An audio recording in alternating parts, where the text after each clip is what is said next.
విశాఖపట్నంకి అంతర్జాతీయ స్థాయికి కూటమి ప్రభుత్వం తీసుకుని వెళ్తుంది. అనేక రకాల కంపెనీలు వస్తున్నాయి. గూగుల్ కూడా అనౌన్స్ చేశారు, ఫేస్బుక్ అనౌన్స్ చేశారు. వాటిని చూసి రిలయన్స్ కూడా 90 లక్షల పెట్టుబడితో అనౌన్స్ చేసింది. ఎలా అనిపిస్తుంది?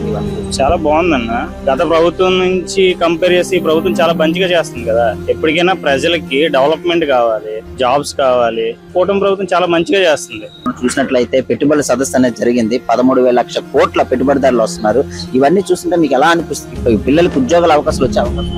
నెక్స్ట్ అయితే ఇక్కడ నుంచి జాబ్ చేయడానికి అదర్ స్టేట్ వెళ్తున్నాం మనం. ఇప్పుడు తెలంగాణ అవనియండి, మన బెంగళూరు అయితే. కానీ అక్కడ స్టాప్ చేసుకుని మనం ఇక్కడే ఉంటే హ్యాపీ కదా. మన ఫ్యామిలీతో మనం ఉండడానికి చూస్తాం, కానీ వేరే పక్క ఊర్లో వెళ్ళి పని చేసుకుని మన కుటుంబానికి దూరంగా ఉండాల్సినంత అవసరం లేదు. ఈ ప్రభుత్వం తీసుకున్న డెసిషన్ అయితే చాలా గుడ్ గా ఉంది, చాలా బాగుంది. అది అలాగే ఇప్పుడు లోకేష్ గారు ఉన్నారు. ఒక ఐటీ డెవలప్మెంట్ చేయడంలో కానీ, ఒక కంపెనీలు సాఫ్ట్వేర్ కంపెనీలు తీసుకొని రావడం కానీ, అతని పనితీరు ఎట్లా? Super sir. దానికైతే రిమార్కే లేదు. ఆయన చాలా మంచిగా చేస్తున్నాడు. అలాగే చేసుకుంటూ వెళ్ళిపోవాలి.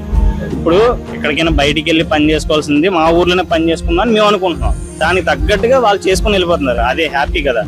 బాబు గారు అయితే ఏదైతే హామీ ఇచ్చారో పిల్లలకి ఉద్యోగాల అవకాశాలు కానీ, కంపెనీలు తేడంలో కానీ, ఇవన్నీ ఒక్కొక్కటి నెరవేర్చుకుంటాం. సూపర్ గా చేసుకెళ్తున్నారు సార్. దాంట్లో ఎటువంటి డోకా లేదు.